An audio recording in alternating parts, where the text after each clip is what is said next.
Oui, Bonjour à tout le monde. Merci beaucoup, Elisabeth, non seulement pour avoir organisé ce colloque, mais pour m'avoir gentiment invité à y participer. Ça fait la troisième année consécutive que je viens et j'ai toujours beaucoup de plaisir à venir ici. J'apprends beaucoup. Alors, je vais essayer à mon tour de, faire, de transmettre un peu ce que je fais actuellement en tant que chercheur. Je tiens à préciser d'ailleurs que je ne dirige rien au sein de mon labo. Je suis redevenu simple chercheur. Bon, on pourrait en reparler, mais voilà. Je n'ai pas de responsabilité particulière et ça me va très bien. Ça me donne plus de temps pour faire de la science et je ne pourrais pas rêver d'une meilleure introduction pour mon exposé que l'exposé de Guy Brasseur. Merci beaucoup, Guy, c'était très impressionnant. Et on va vraiment sauter directement dans la science en mouvement, puisque ce dont je vais vous parler finalement, c'est de travaux qui sont même pas publiés. J'ai cette audace. Et pour voir un petit peu quelles sont aujourd'hui les questions que peuvent se poser certains chercheurs dans les labos avec malgré tout une introduction un petit peu provocatrice sur le réchauffement global ne dit pas tout.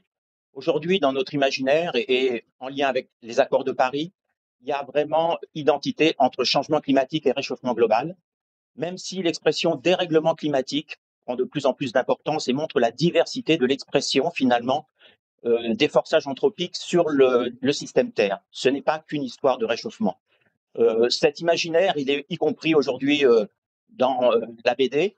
Où, cet ancien élève de Sciences Po, par exemple, Toulouse, a fait cette BD très originale, puisqu'en fait, sur chaque page, il y a trois histoires qui nous sont contées et qui dépendent du niveau de réchauffement global atteint.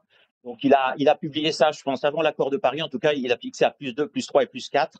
Et donc, il avait probablement anticipé ce que les chercheurs aujourd'hui reconnaissent, c'est qu'un un réchauffement de 1 plus 0,5 par rapport à la période pré-industrielle est malheureusement hors sujet.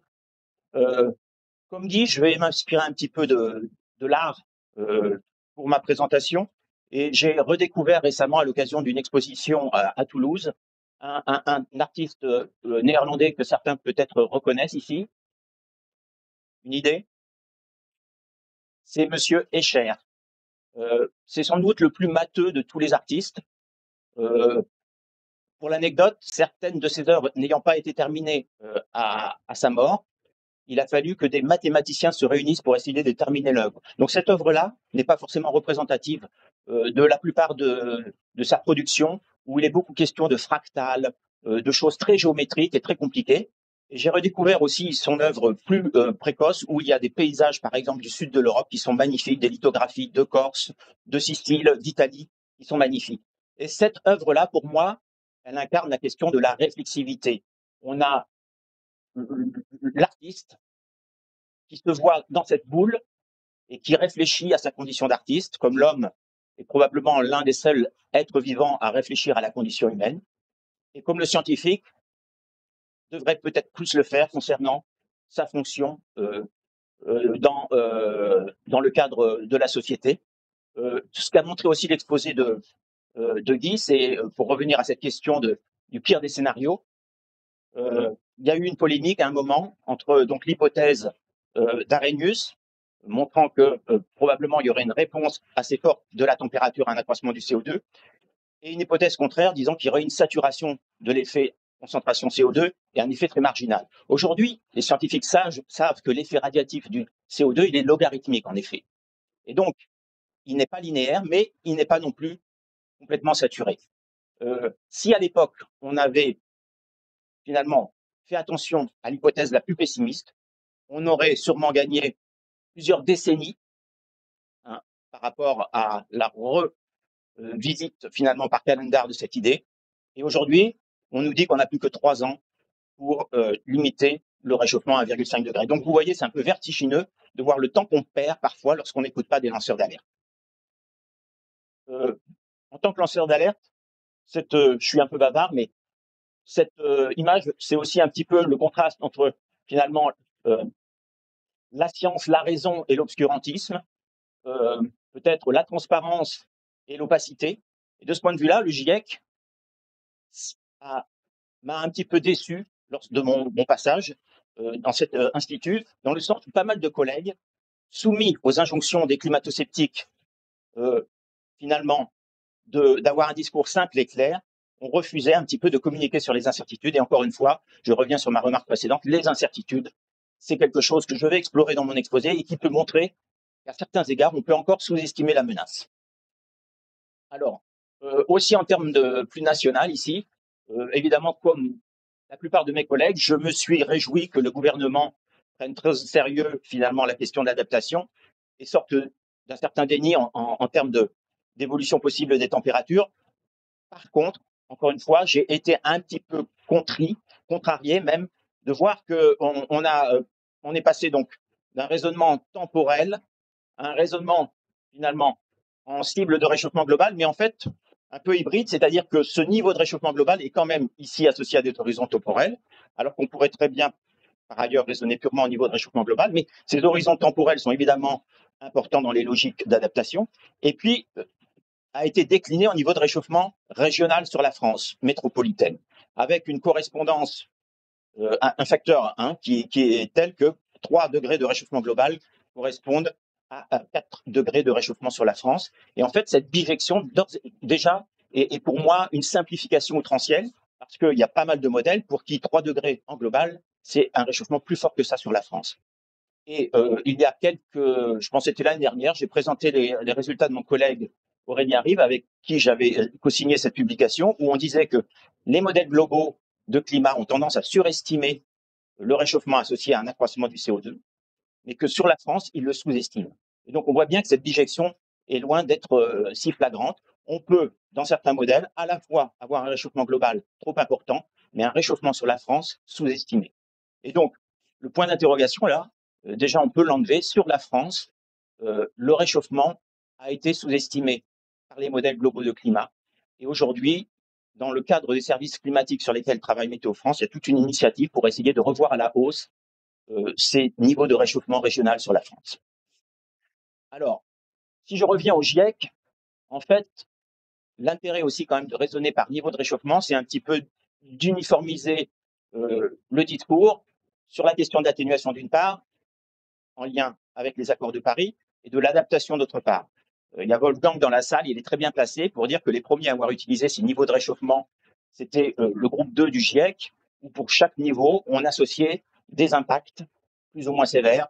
Et par exemple, un exemple typique, c'est les massifs coralliens, le blanchiment des massifs coralliens et le fait que pour des niveaux de réchauffement de 2 degrés, on aurait déjà la plupart des massifs très touchés. Donc, vous avez une chaîne d'incertitudes qui est caractérisée ici par le point de départ, c'est-à-dire ce qu'a montré Guy, nos émissions non seulement de dioxyde de carbone, mais d'autres gaz à effet de serre tels que le méthane ou le N2O. Et puis, une chaîne d'incertitudes parce qu'à niveau d'émissions données, on va avoir un réchauffement global plus ou moins important selon les modèles considérés, des changements régionaux et des facteurs d'impact, drivers, d'impact qui changent plus ou moins. Ces drivers d'impact, ce sont par exemple les canicules ou les sécheresses. Et puis ensuite, en aval, des impacts socio-économiques qui sont eux-mêmes très incertains parce qu'ils dépendent non seulement des données amont fournies par les climatologues, mais aussi d'autres facteurs socio-économiques, par exemple. Une manière d'évacuer les incertitudes en amont, c'est de raisonner justement à un niveau de réchauffement global donné. Et c'est ce qui a été fait depuis longtemps par le deuxième groupe de travail du GIEC et qui a commencé à être fait lors du 6e rapport par le premier groupe. Et donc, on a un petit peu une double grille de lecture, soit par scénario socio-économique, comme l'a montré très bien Guy avec les fameux scénarios SSP, soit par niveau de réchauffement global. Alors, ça permet donc de s'affranchir des incertitudes concernant le lien entre les trajectoires d'émissions de gaz à effet de serre et le niveau atteint de réchauffement global, pour lequel, malheureusement, il y a encore de fortes incertitudes. Certains scientifiques, et je plaide un petit peu pour cette école, suggèrent qu'on pourrait aller un peu plus loin pour aider les décideurs aussi à comprendre cet univers des possibles en aval, et notamment commencer à faire du storytelling. Et le storytelling, contrairement à ce qui est fait dans la BD, pourrait être non pas basé uniquement sur un niveau de réchauffement global, mais sur une approche plus physique et régionale du climat. Je l'évoque ici, par exemple, concernant l'évolution des changements de précipitation sur l'Europe en hiver. Vous avez ici à droite, je ne sais pas si vous voyez,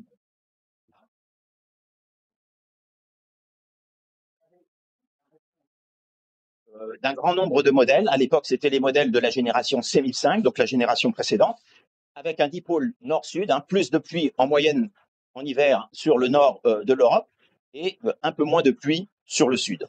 Et donc, on est bien en hiver, donc on est sur cette fameuse période de recharge très importante, y compris pour le sud de l'Europe. Et cette réponse en précipitation est associée en moyenne sur tous les modèles à un déplacement des dépressions et donc des vents ici, le vent zonal, nord-sud aussi, avec un beau dipôle, et donc plus de dépressions qui passent au nord, moins au sud. Mais en fait, on peut raconter sur cette base, en fait, ici on a plus d'une trentaine de modèles, on peut raconter des histoires très variables selon, par exemple, l'amplification plus ou moins forte du réchauffement dans la haute troposphère tropicale ou selon la réponse de la stratosphère. Et vous voyez que ça peut conduire à des scénarios quand même très variés. Ici, vous avez un affaiblissement très marqué des précipitations en hiver sur le sud de l'Europe. Dans ce cadre-là, dans ce scénario-là, il est beaucoup moins important.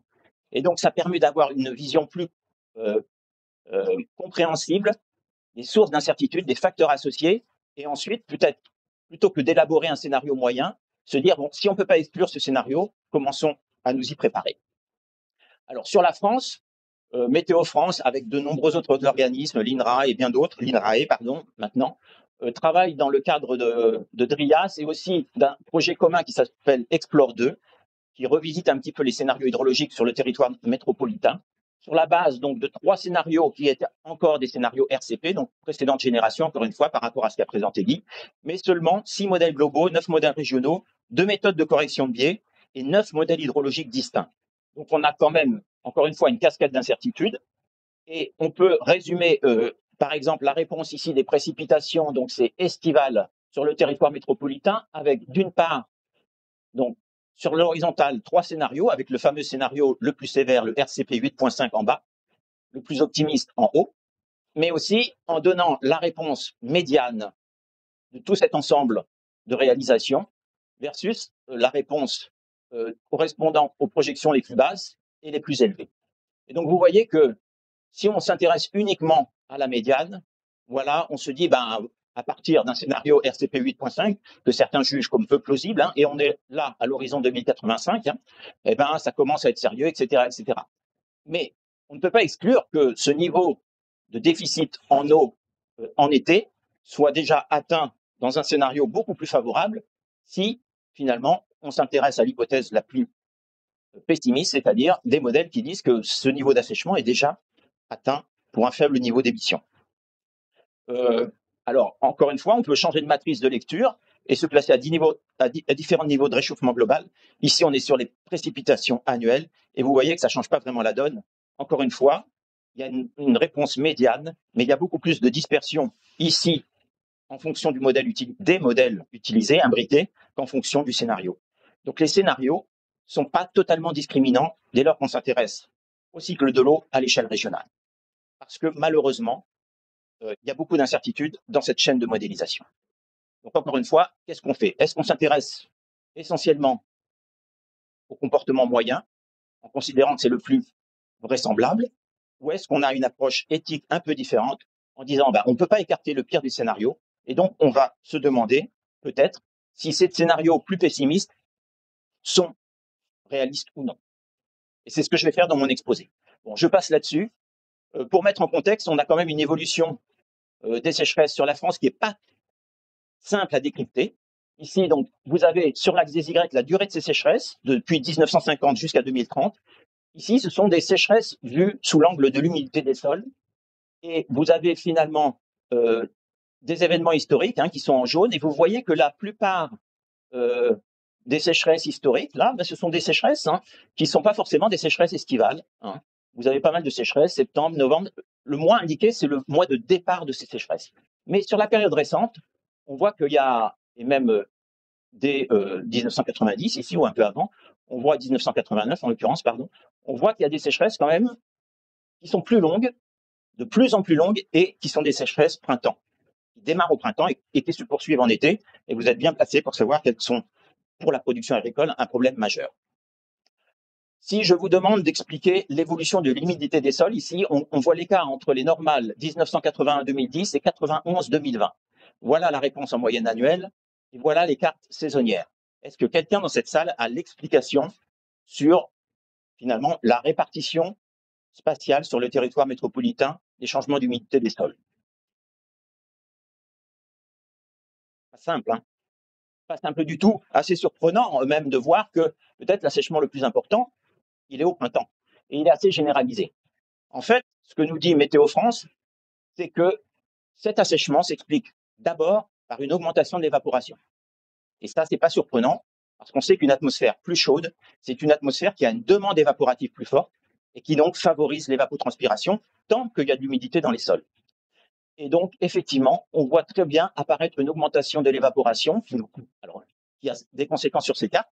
Et en fait, on la voit ici sur une portion plus ou moins importante du territoire, mais 100% d'augmentation de l'évaporation ici. Alors, c'est automne, hiver, printemps, été, donc encore une fois au printemps.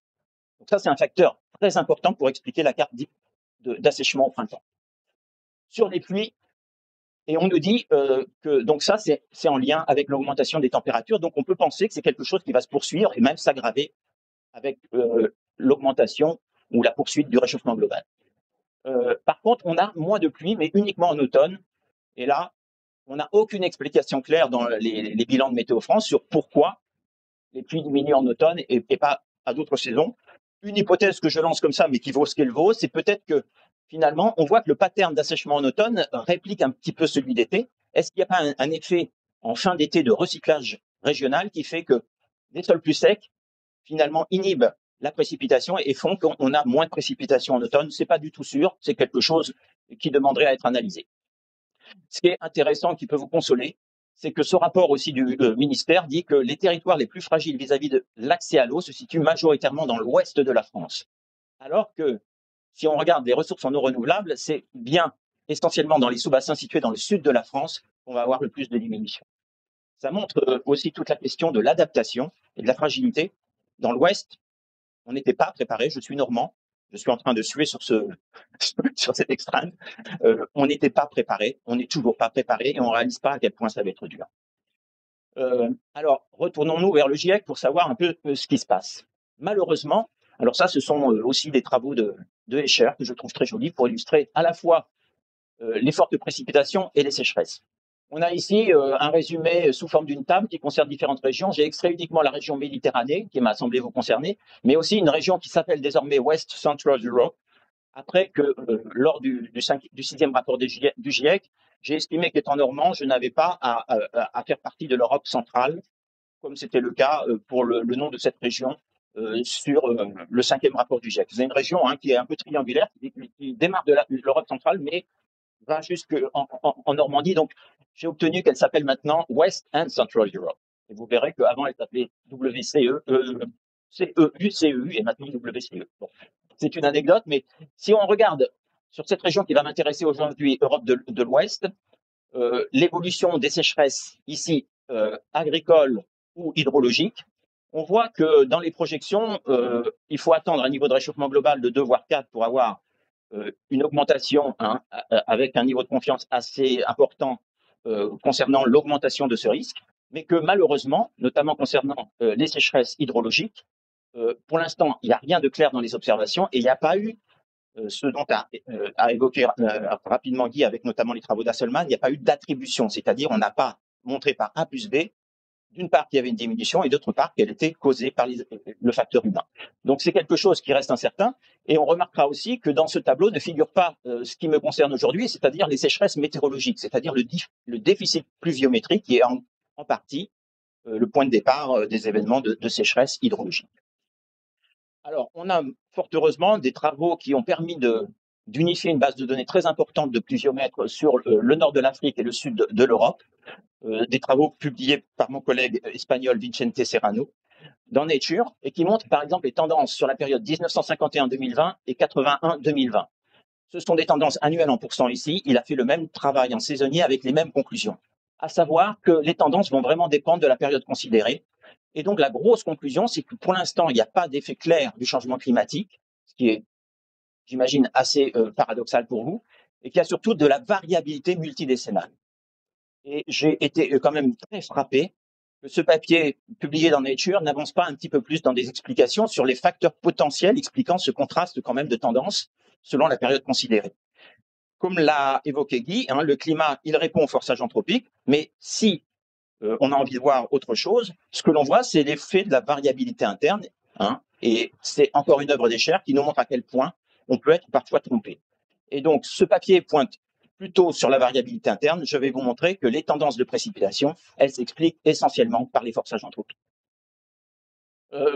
Alors, pour faire confiance au modèle, je pense qu'il faut justement demander au modèle qui commence à pouvoir reproduire les tendances récentes attribuables au changement climatique. Et donc, confronter les tendances observées aux tendances simulées par les modèles, je pense que ça doit être notre ligne directrice principale aujourd'hui dans l'étape d'évaluation des modèles.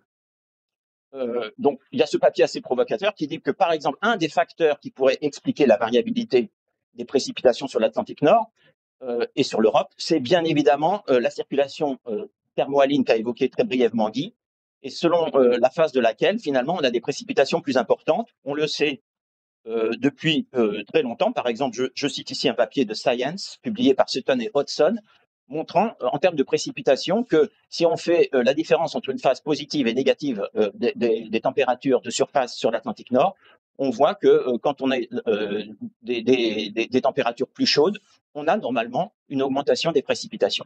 Et ce papier dit aussi que cette augmentation des précipitations n'est malheureusement pas simulée par le modèle de climat dont il dispose à l'époque, même lorsqu'il est piloté, non pas couplé à un modèle océanique comme l'a évoqué Guy, mais simplement piloté par les températures observées des océans. Ce qui est une question en soi et qui peut s'expliquer soit par la variabilité interne de l'atmosphère, c'est-à-dire que, en fait, pour une situation océanique et une situation de forçage radiatif donnée, il n'y a pas qu'une trajectoire possible, il y a tout un éventail de trajectoires possibles, ou soit par le fait que les modèles ne répondent pas bien aux forçages qui lui sont imposés à la limite des océans et aussi en termes de composition chimique de l'atmosphère. L'autre hypothèse concernant l'évolution à la fois des températures et des précipitations sur l'Europe, qui est très importante en termes d'évolution multidécennale, non pas d'une année sur l'autre, mais d'une décennie à l'autre, c'est l'effet de la pollution atmosphérique, et Guy en a parlé rapidement aussi, donc des aérosols. J'ai trouvé ce graphique assez didactique. Donc, c'est le rayonnement absorbé ici au sommet de l'atmosphère aux Pays-Bas, décomposé pour voir ce qui reste finalement en surface. Donc, il y a d'abord une absorption, une diffusion de Rayleigh, pardon. Ensuite, il y a l'absorption par la couche d'ozone, et notamment l'ozone, vous le savez, elle absorbe dans les ultraviolets, mais pas seulement. Il y a l'effet de l'absorption par la vapeur d'eau. Si vous êtes très clairvoyant, vous voyez que cet effet augmente parce qu'une atmosphère plus chaude contient plus de vapeur d'eau. La vapeur d'eau est un gaz à effet de serre, c'est une amplification du réchauffement global liée à cette rétroaction positive, mais vous voyez, ce qui saute aux yeux, c'est cet effet-là, c'est l'effet des aérosols. Donc ici, on est sur 1900, typiquement 65 à 2015, je dirais, et on voit que cet effet-là diminue. Il y a de moins en moins de réflexion et d'absorption par les aérosols issus de la pollution atmosphérique, anthropique, et c'est parce qu'on a fait des efforts de dépollution. Si on avait regardé la courbe beaucoup plus tôt, on aurait au contraire une augmentation de cet effet. Et donc, dans la littérature, on parle d'un passage du dimming effect à un passage du brightening effect. Ça veut dire quoi? Ça veut dire que pendant très longtemps, les aérosols ont réfléchi une partie croissante du rayonnement solaire incident et ont ainsi finalement masqué en partie l'effet des gaz à effet de serre sur la température, mais beaucoup plus encore sur le cycle de l'eau, ce que je vais vous montrer, et qu'ensuite, ils ont eu l'effet inverse. Et une partie de l'accélération récente du réchauffement global peut s'expliquer par cet effet brightening, c'est-à-dire on a une atmosphère de plus en plus claire, et donc on absorbe plus de rayonnement solaire maintenant. On doit faire cet effort de dépollution qui a des effets sanitaires dévastateurs, mais on sait que cet effort n'est pas terminé au niveau planétaire, notamment en Asie du Sud, en Asie de l'Est, et donc on va encore augmenter le réchauffement global par cet effet de dépollution. Alors, j'ai trouvé une publication de 2022 où il y a ma ville natale, c'est pas souvent natale on dit, qui est figurée ici. Et ce sont des graphiques qui montrent l'évolution du rayonnement partiel clair, c'est-à-dire sans effet des nuages, sur différentes villes d'Europe de 1950 à 2020. Vous avez des villes françaises ici avec donc Alençon en Normandie, Bourges, et puis vous avez des villes allemandes, des villes espagnoles, et vous êtes frappé par la similarité de l'évolution avec cette phase donc de diminution du rayonnement absorbé, incident pardon, en surface, puis l'augmentation. Donc, encore une fois, l'illustration de la pollution, puis la dépollution, le dimming et le brightening effect. Et cet effet-là, donc sur le rayonnement, on le retrouve comme de manière très cohérente sur l'évolution des températures sur ces différentes villes. Alors la question, c'est de savoir, est-ce qu'il a aussi eu des conséquences importantes sur le cycle de l'eau? J'en finis avec ma conclusion, avec mon introduction, pardon, c'est un peu long, en disant que souvent les scientifiques abordent des hypothèses de manière parallèle. Est-ce que c'est la variabilité interne et la variabilité nord-atlantique, ou est-ce que c'est les aérosols anthropiques qui pilotent l'évolution multidécennale des précipitations sur l'Europe? En fait, on sait aujourd'hui que la variabilité sur l'Atlantique Nord est en grande partie une réponse au forçage anthropique. On le sait depuis qu'on est capable, par exemple, de faire des grands ensembles de simulations couplées océan-atmosphère soumises au même forçage radiatif, et on voit qu'une fraction importante de la variabilité des températures de la mer sur l'Atlantique Nord, ici près de 75%, peut être expliquée par les forçages anthropiques. Plus sur la période récente, 1950-2005, que sur 1850-2005. Donc, c'est assez cohérent avec le fait que le forçage anthropique a été croissant. Et on compare les résultats du NCAR ici avec finalement les résultats moyennés sur d'autres modèles qui ont eu, d'autres centres qui ont eu les moyens de calcul pour réaliser ces grands ensembles, et on trouve sur une chose très cohérente, à nouveau à peu près 75% de la variabilité des SST sur l'Atlantique Nord qui s'explique par les forçages anthropiques. Donc pendant très longtemps, un tas de scientifiques nous ont parlé d'une variabilité, d'un mode de variabilité interne à l'atmosphère qui pouvait être très important, par exemple, pour faire de la prévision décennale, et dont on voit aujourd'hui qu'il est en fait une réponse en grande partie au forçage anthropique. Donc, vous voyez, la science évolue. Une autre manière de le montrer, c'est dans un modèle couplé unique ici, de comparer les températures observées ici aux températures sur l'Atlantique Nord simulées par un modèle pour lequel on a tous les forçages anthropiques et qui reproduit relativement bien sur la période ici historique l'évolution des températures, et de refaire cette simulation en retirant l'effet des aérosols anthropiques. Et vous voyez que l'amplitude de la variabilité multidécennale des SST sur l'Atlantique Nord est ainsi fortement réduite, ce qui conforte un peu l'idée que cette variabilité multidécennale est en grande partie une réponse au forçage anthropique. Bon, je vais essayer d'aller un peu plus vite sur une chose qui concerne maintenant mes travaux, essayer de comprendre, deux portes d'entrée, comprendre le rôle de la dynamique atmosphérique dans l'évolution récente des précipitations, et comprendre le rôle des forçages anthropiques dans cette évolution récente, pour sortir de ce labyrinthe en essayant de réduire un petit peu les incertitudes sur les projections concernant le changement de précipitation sur l'Europe de l'Ouest.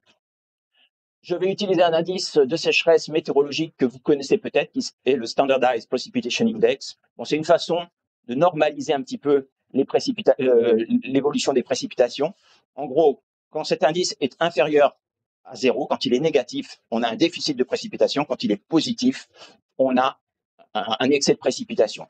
Lorsqu'il est inférieur à -1, on a un déficit, on a ce qu'on appelle une sécheresse modérée qui a une probabilité de 0,16. Quand il est inférieur à -2, c'est une sécheresse très sévère qui a une probabilité de 0,02. Je vais m'intéresser aux sécheresses modérées, notamment, et je vais m'intéresser aussi à cet indice moyenné sur l'Europe. Bon, je passe sur cette figure pour justifier le choix de cet indice. Je vais vraiment m'intéresser à un indice qui est purement basé sur les précipitations, et non pas un indice de sécheresse, qui combine un effet température et précipitation.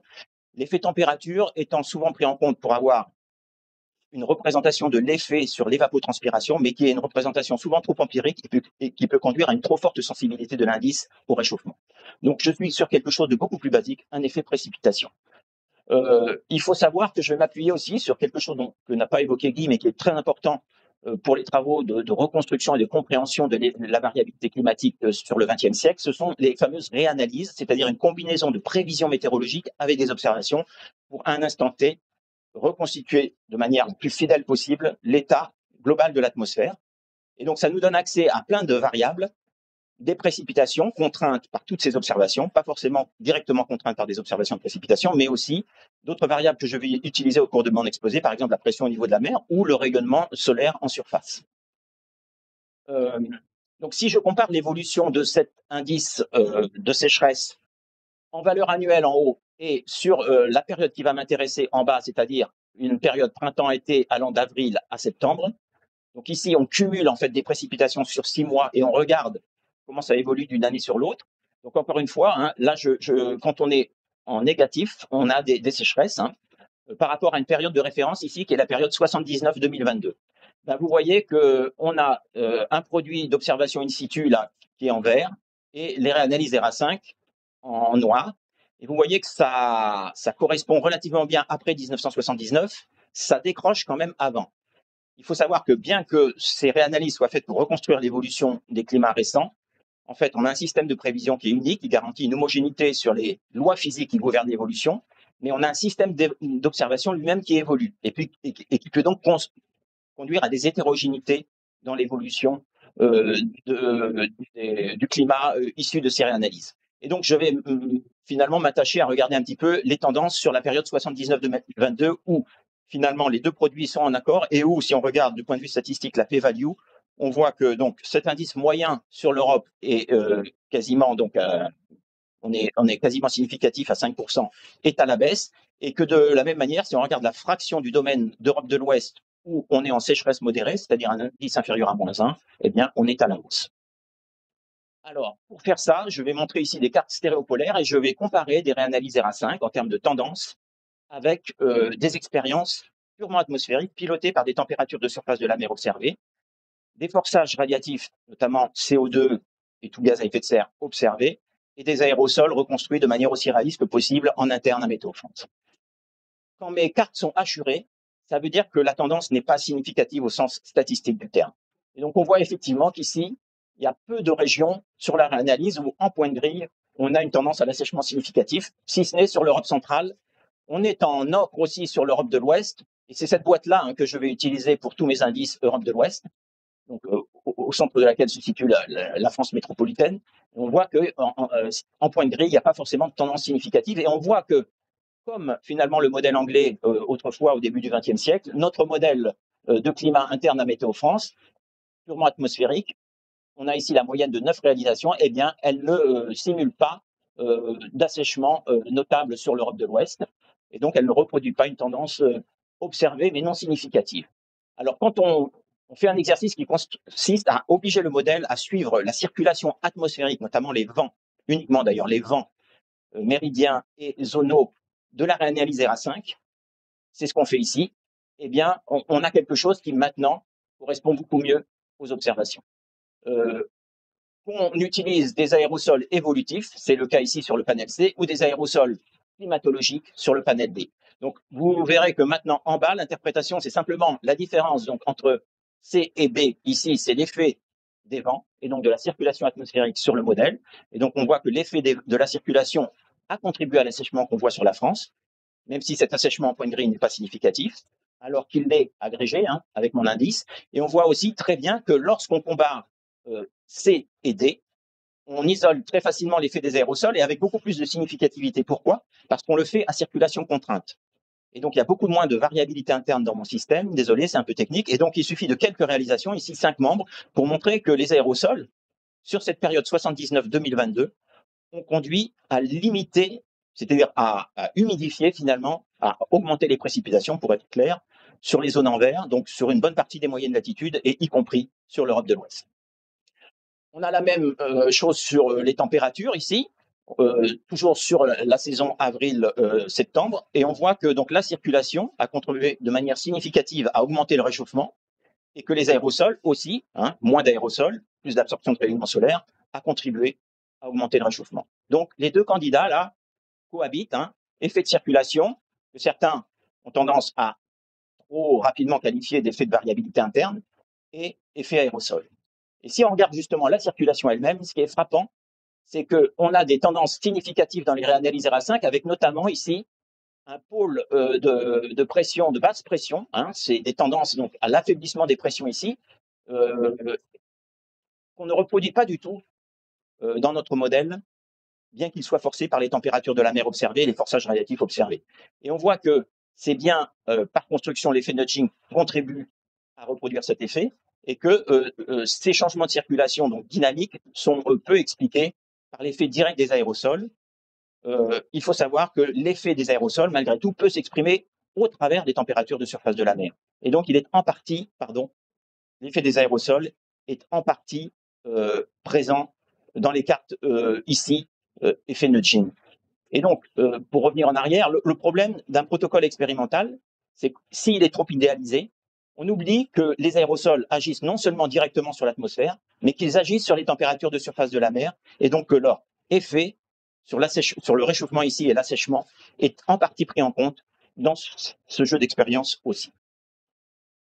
Si on revient donc un petit peu aux tendances sur un domaine agrégé Europe de l'Ouest, hein, vous voyez qu'on a l'éventail des solutions qu'on a en mode libre, sans contraindre la circulation concernant cet indice moyenné sur l'Europe et la fraction du territoire en situation de sécheresse.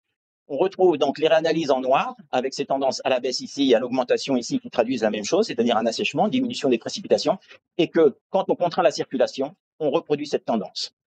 Bon, ça ne montre pas grand-chose, hein, ça n'explique pas grand-chose quant à l'origine de l'homme sur l'assèchement observé. Ça montre toutefois que nos modèles aujourd'hui, quand ils ont une circulation réaliste, sont susceptibles de reproduire très fidèlement l'assèchement observé. Et donc, c'est quelque part une étape d'évaluation de nos modèles. Alors maintenant, si on en vient vraiment aux modèles utilisés par le GIEC, ces fameux modèles globaux de climat couplés océan-atmosphère, que font-ils?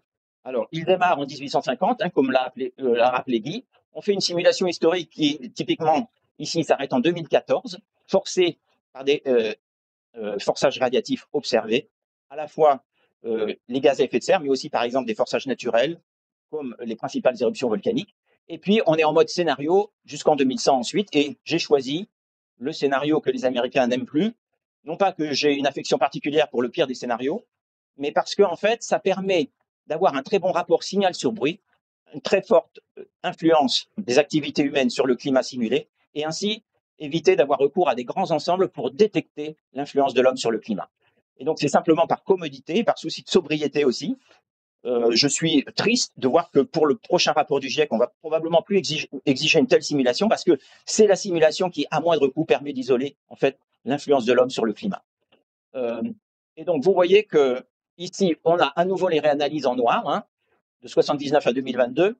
En vert, vous avez une des trois configurations du modèle du CNRM.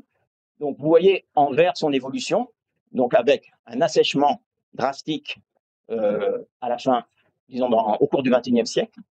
Si vous avez des bons yeux, vous voyez sa tendance en vert sur la période d'observation et elle est au contraire à la hausse.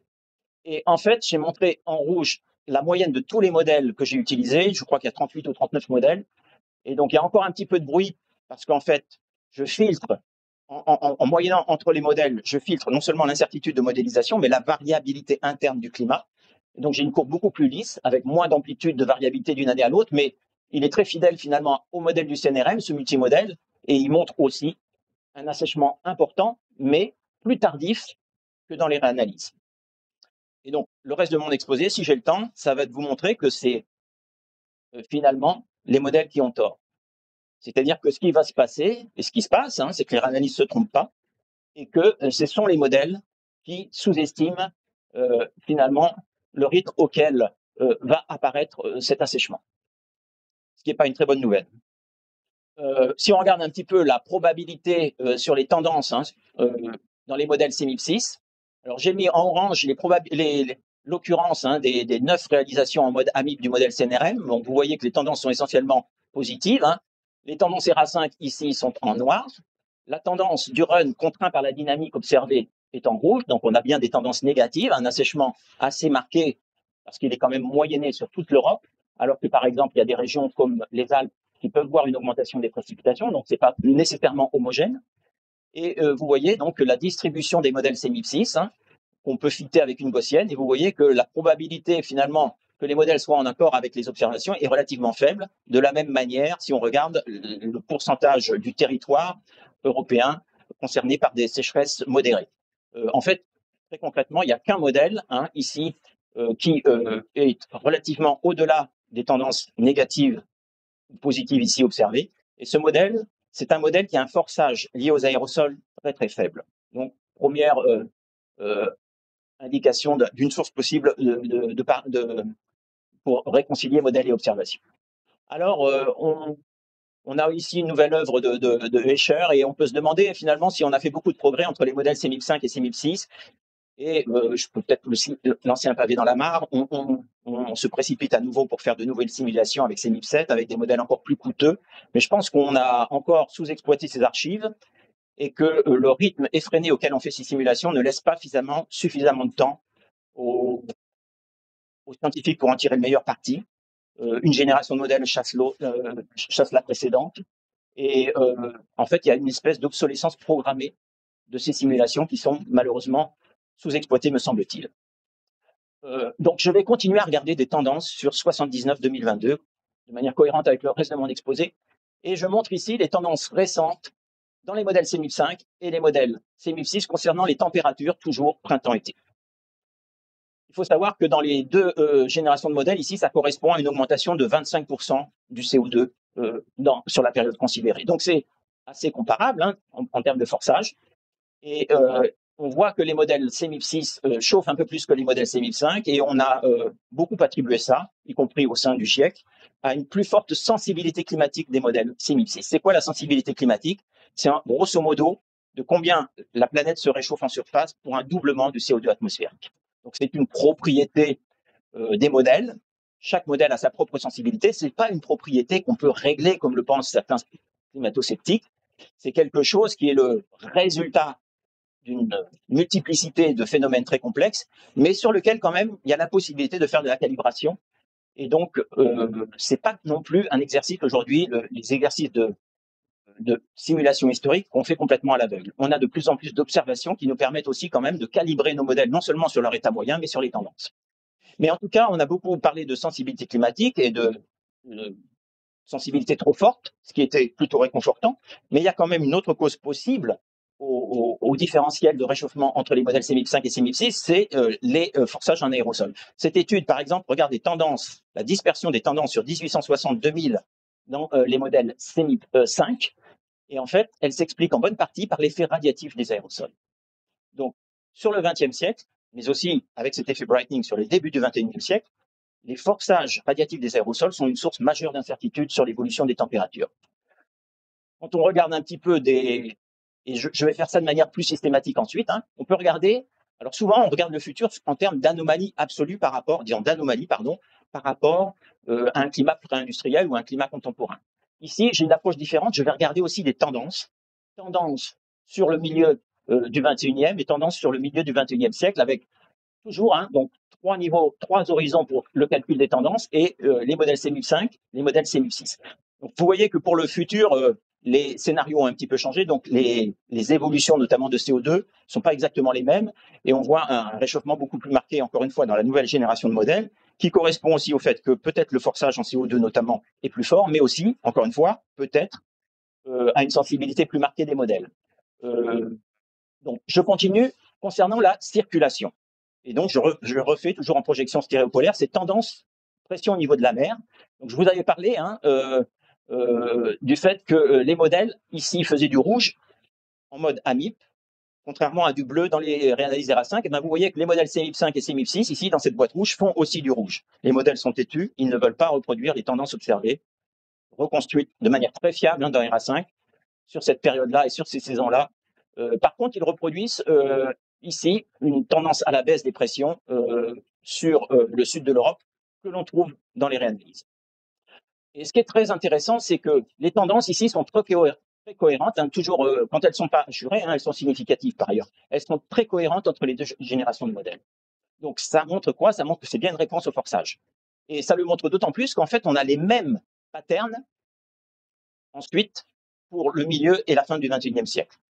Encore une fois, j'ai montré des tendances. Oui, j'ai oublié de dire, souvent on montre des anomalies à niveau de réchauffement ou à horizontaux parallèles donnés.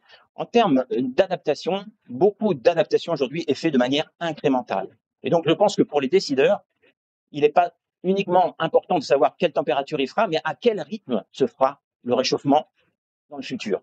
Et donc, regarder le rythme, c'est pour bien des questions d'adaptation tout aussi important que regarder le niveau absolu des températures. Alors, je dis simplement que, encore une fois, on ne reproduit donc pas en mode couplé comme en mode forcé les tendances qui sont pourtant des tendances clairement liées au forçage anthropique. Donc, il y a un problème. Si on regarde maintenant les précipitations elles-mêmes, ce n'est pas l'indice SPI que j'ai utilisé. Ici, ce sont des précipitations en millimètres par jour et par siècle en termes de tendance. Et donc, vous voyez que ce qu'on avait sur l'effet des aérosols, eh ben, on le retrouve un petit peu dans les modèles CMIP6 et CMIP5. À savoir que sur la période récente, et encore une fois, ce n'est pas forcément significatif partout, même si ça l'est ici, un petit peu sur le territoire français, mais c'est très robuste entre deux générations de modèles. Et donc, encore une fois, c'est moyenné sur de nombreux modèles. C'est quelque chose qui est une réponse au forçage dans les modèles. Et là, contrairement à la circulation, on voit que, par contre, le futur est très différent du présent. Et je vais essayer de vous expliquer pourquoi. Je passe là-dessus. Ouais, faut que je sois rapide. L'explication, essentiellement, c'est encore une fois les aérosols. Ici, vous avez, sur la même période, et uniquement dans les modèles CMIP6, le rayonnement solaire incident en surface, avec ou sans nuage, et ici sans nuage, en termes de tendance toujours. Et donc, vous voyez que dans les deux générations de modèles, sur la période récente, on a un fort effet brightening, moins d'aérosols, des pollutions sur l'Europe, plus de rayonnement solaire absorbé. Cet effet, il disparaît ensuite, puisque ensuite, il y a beaucoup moins d'aérosols sur ces régions-là au cours des scénarios, et il y a très peu de variabilité d'un scénario à l'autre, même si le scénario, je crois, SSP3 7.0 est un peu différent des autres. Mais on fait l'hypothèse que les efforts de dépollution qu'on a fait, on saura les conserver. Les autres ZFE, je crois, viennent de sauter. Mais bon, on va faire comme si. Et donc, vous voyez que ça, c'est clairement une signature des aérosols, et ça pourrait évidemment expliquer le fait que les tendances récentes sont différentes des tendances futures. Une manière de vous en convaincre, c'est de regarder dans ces différents modèles la réponse en abscisse en termes de changement de rayonnement solaire par rapport au changement d'évaporation. Sur la période récente, si on regarde chacun des modèles, on voit que plus les modèles absorbent de rayonnement solaire, eh bien, plus ils évaporent. Donc, on est sur une période où l'évaporation en surface, elle est limitée par l'énergie disponible en surface. Ensuite, on est sur des sols qui se sont asséchés et on a une relation qui s'inverse. C'est-à-dire que dès lors, l'évaporation est limitée par l'humidité des sols et non plus par l'énergie incidente en surface. Donc, on a un changement de comportement total. Donc, ce que l'on peut dire à ce stade, c'est que les tendances moyennes identifiées dans les ensembles, aussi bien de précédentes générations et de la dernière génération, modèle CMIP5 et CMIP6, sont par nature d'origine forcée. Il n'y a aucun doute là-dessus quand on regarde, quand on compare les tendances multimodèles sur ces deux exercices.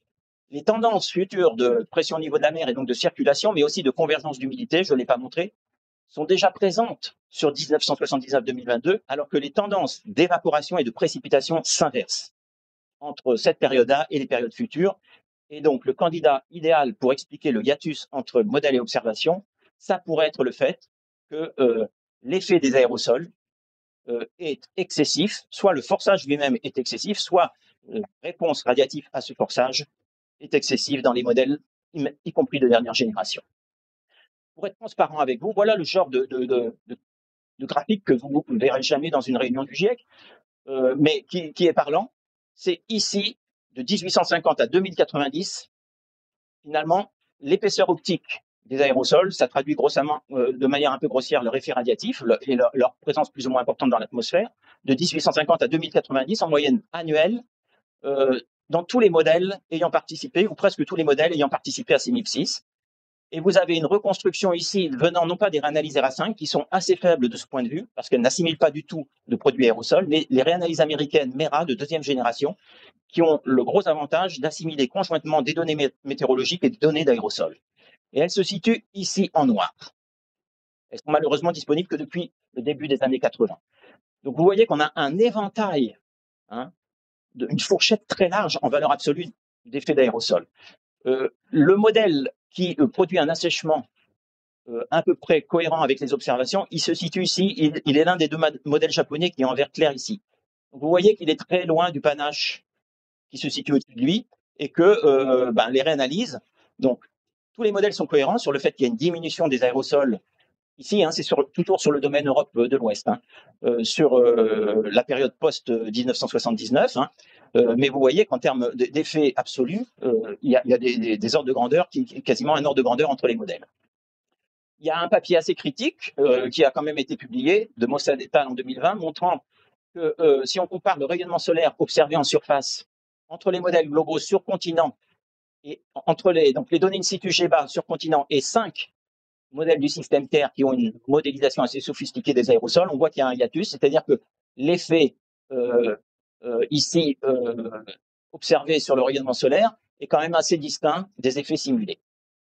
Mais ils ont pointé ce problème global à un problème finalement d'inventaire des émissions d'aérosols sur l'est de l'Asie et notamment sur la Chine.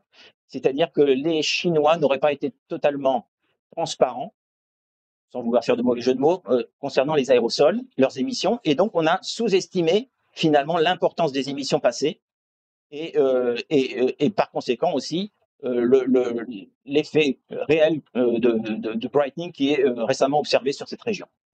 Par contre, sur l'Europe, ici, c'est l'Europe intégrale et non pas seulement l'Europe de l'Ouest. Vous voyez que les modèles sont plus cohérents avec les observations in situ. Mais le papier conclut qu'il y a un problème essentiellement sur la Chine. Moi, je vois un problème sur l'Europe. C'est-à-dire qu'en dehors du modèle ici du CNRM, en ocre, qui a un effet brightening assez modéré et assez compatible avec les observations, en fait, les modèles ici sont plutôt en dessous des observations et au-dessus des observations là, c'est-à-dire que l'effet brightening est surestimé. Si on regarde un peu les travaux du GIEC sur l'effet des aérosols, notamment ici, c'est même post-GIEC, hein, c'est post-AR6, c'est ici les tendances sur la période 1980-2014. Donc on est sur une époque où on a plutôt une dépollution et donc un effet brightening. Effectivement, on a des tendances qui sont légèrement positives sur le forçage radiatif, mais vous voyez qu'il est quand même revu à la baisse lorsqu'on contraint les modèles CMIP6 en gris, la distribution ici, en foncé, en noir, par les observations en gris, et vous voyez qu'on revoit à la baisse ce forçage, et que ce forçage, il est quand même très très faible, hein, très très faible, et beaucoup plus faible que ce qui est simulé par pas mal de modèles CMIP6. Bon, concernant aussi la reconstruction des températures.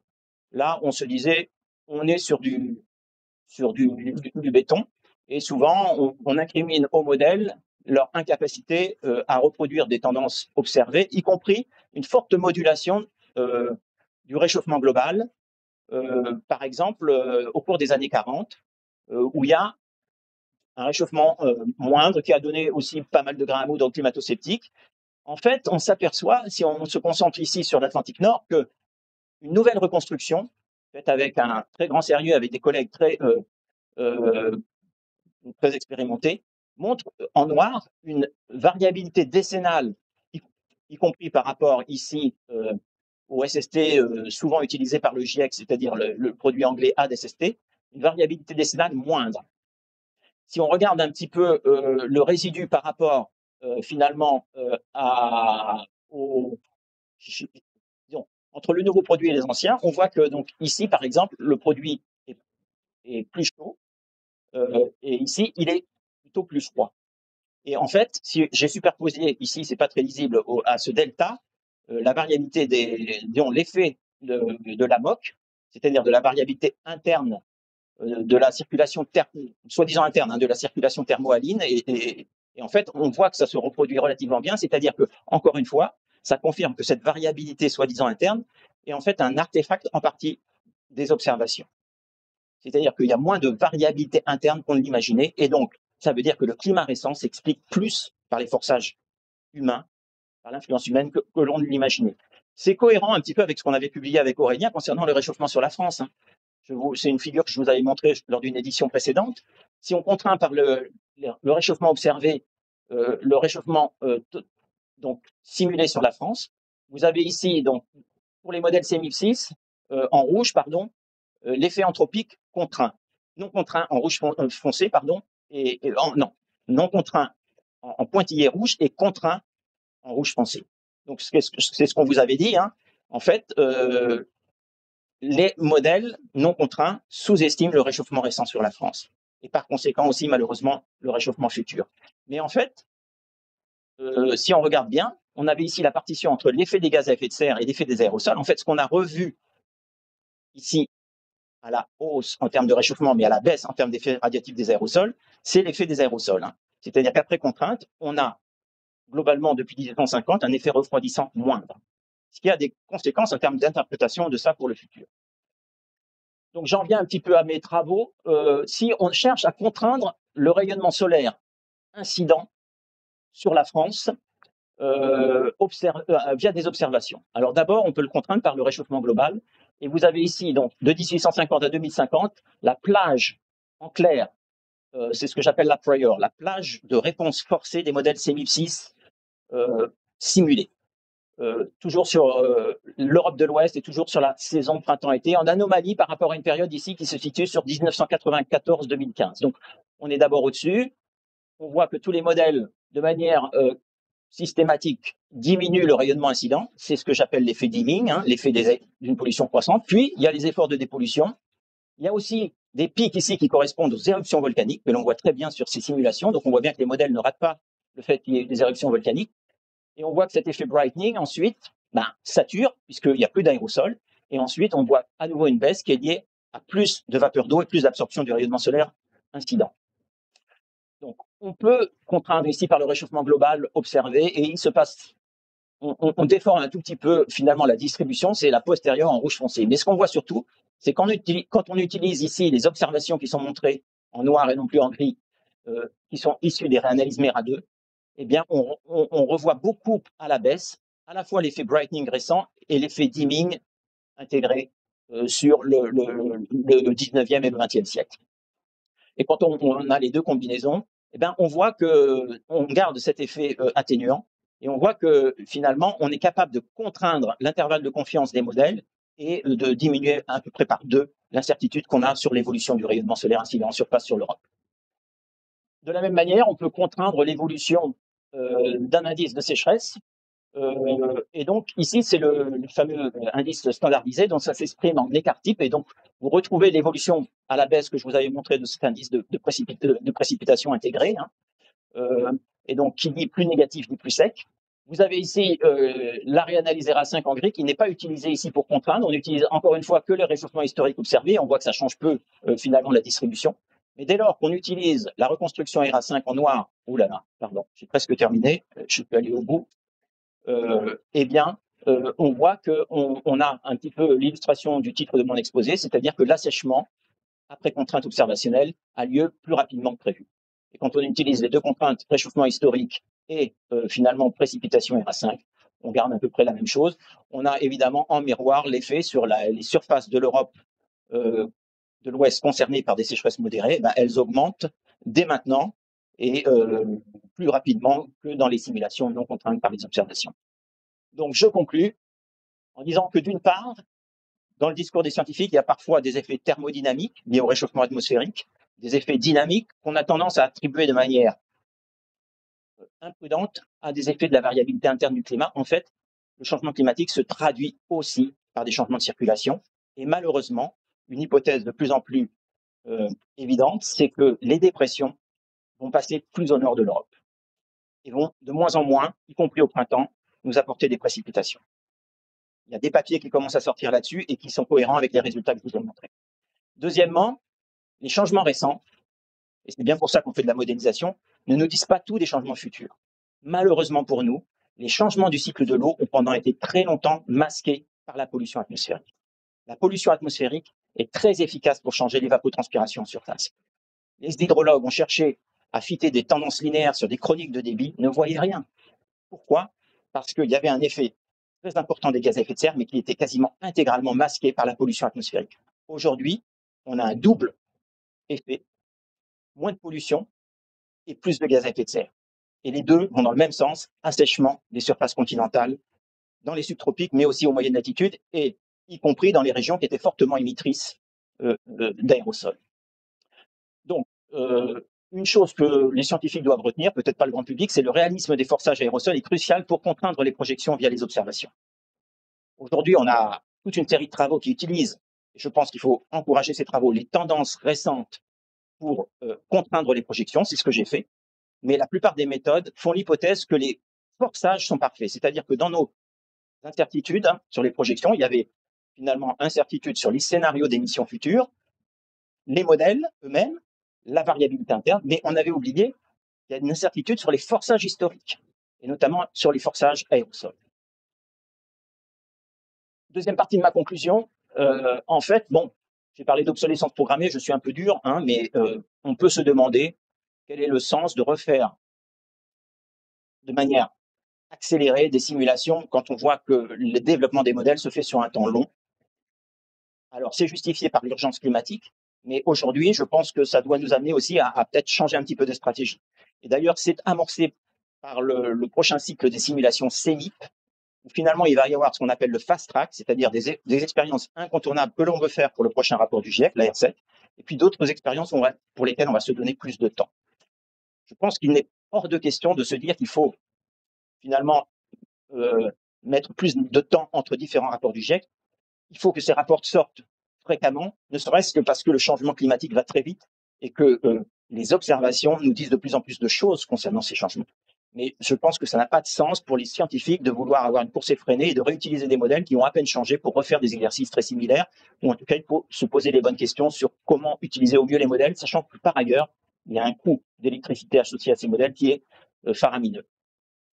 Donc, les tendances simulées ne sont pas forcément les tendances observées par ailleurs, hein, et ça, il faut le détecter de manière systématique pour justement avoir cette idée de scénario du pire. Est-ce que, à certains égards, les modèles ne sous-estiment pas les changements futurs?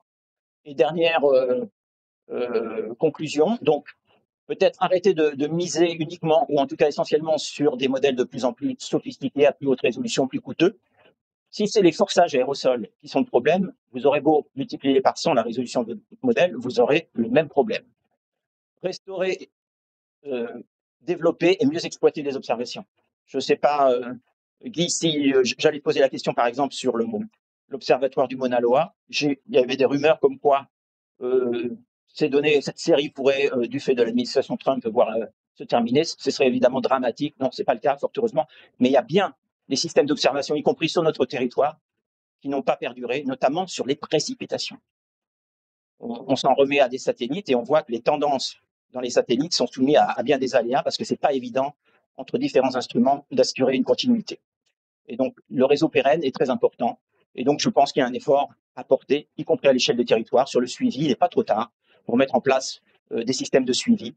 Et je terminerai sur cette petite solution bien modeste pour essayer de continuer à suivre ce qui se passe et à continuer à avoir un esprit critique par rapport à la science qui se fait, et bien retenir qu'elle est toujours en mouvement et que, bien sûr, il y a déjà suffisamment d'éléments d'inquiétude pour prendre des décisions au-delà des décisions qui sont prises actuellement, mais qu'on ne peut pas écarter l'idée que ça pourrait aller encore plus vite et plus fort que ce qu'on avait dit jusqu'ici.